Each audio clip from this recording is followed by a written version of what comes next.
नजदीक होने की वजह से वैज्ञानिक चांद के बारे में पढ़ाई करना चाहते हैं। भारत ने साल 2009 के अंदर चंद्रयान-1 के जरिए चांद पर पानी खोज निकाला था।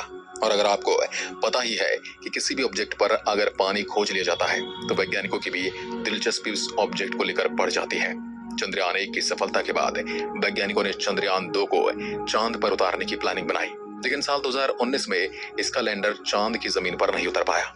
लेकिन 14 जुलाई को भारत का चंद्रयान-3 पृथ्वी से निकला था। उसका मकसद चांद के दक्षिण ध्रुव वाले इलाके में उतरकर वहां की जांच करना है। लेकिन अब सवाल ये उठता है कि चंद्रयान-3 अब कहां पहुंचा है।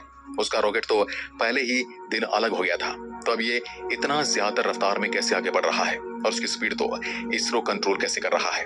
आखिर उसके अंदर कितना फ्यूल है और वह चांद पर कब तक उतर जाएगा। चांद पर जाने के बाद भारत के वैज्ञानिकों को क्या भेजने वाला है। चांद की इस वीडियो रिपोर्ट में सभी बातों का खुलासा करने वाले हैं।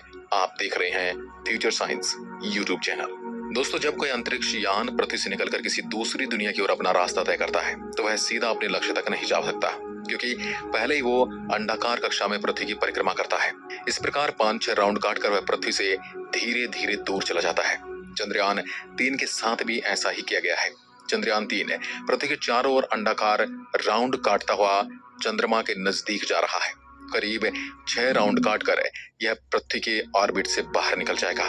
अभी हाल फिलहाल इसरो की ताजा जानकारी के मुताबिक चंद्रयान-3 पृथ्वी के अंतिम राउंड में पहुंच चुका है, यानी कि पृथ्वी की चारों ओर यह लास्ट राउंड काटकर वह सीधा चांद के रास्ते पर निकल पड़ेगा। जैसा कि आप इस वीडियो में देख सकते हैं, चंद्रयान करीब 31 जुलाई को पृथ्वी के चारों ओर ये सारे चक्कर पूरे कर लेगा।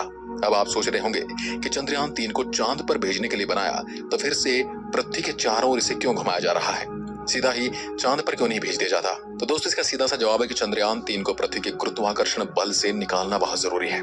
इसके लिए इसरो एक खास तरीके का प्रयोग करता है, यानी चंद्रयान-3 पृथ्वी के चारों ओर परिक्रमा करने का चक्कर धीरे धीरे बढ़ाता जाएगा और एक चक्कर ऐसा होगा जिसमें चंद्रयान पृथ्वी से काफी दूर और चंद्रमा के नजदीक होगा। लेकिन दोस्तों, ये काम जितना हमें सरल लग रहा है वह इतना है नहीं। इसमें कई सारे भयानक एक्सपीरियंस का सामना करना पड़ता है। वह तारीख होगी जब चंद्रयान-3 पृथ्वी से 1 लाख किलोमीटर दूर चला जाएगा और फिर आपको यह रास्ता दिख रहा है, चंद्रमा और पृथ्वी के बीच का। इस रास्ते पर यह मुसाफिर चल पड़ेगा। इस रास्ते पर लगभग 5 दिन तक यह यात्रा करके चंद्रमा के नजदीक पहुंचेगा और 5 से 6 अगस्त को हमारा चंद्रयान-3 चांद की कक्षा में प्रवेश करने के लिए तैयार हो जाएगा। यहाँ पर वैज्ञानिक फिर से वही प्रोसेस अपनाएंगे और मॉड्यूल सिस्टम को चालू करके थ्रस्टर्स के जरिए इस चांद की कक्षा में इसे स्थापित कर दिया जाएगा। फिर राउंड के जरिए ये धीरे धीरे चंद्रमा के नजदीक जाता चला जाएगा। फिर 17 अगस्त की तारीख को पेलोड, लैंडर और रोवर मॉड्यूल से अलग हो जाएंगे और फिर लैंडर और रोवर चांद के अंडाकार कक्षा में आएंगे। चांद की कक्षा में आने के बाद वैज्ञानिकों का काम इसकी गति को धीमा करना होगा।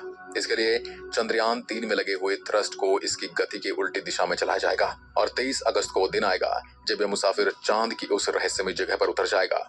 वैज्ञानिकों ने किसी भी समस्या से बचने के लिए कई अलग रास्ते की खोजें भी की है।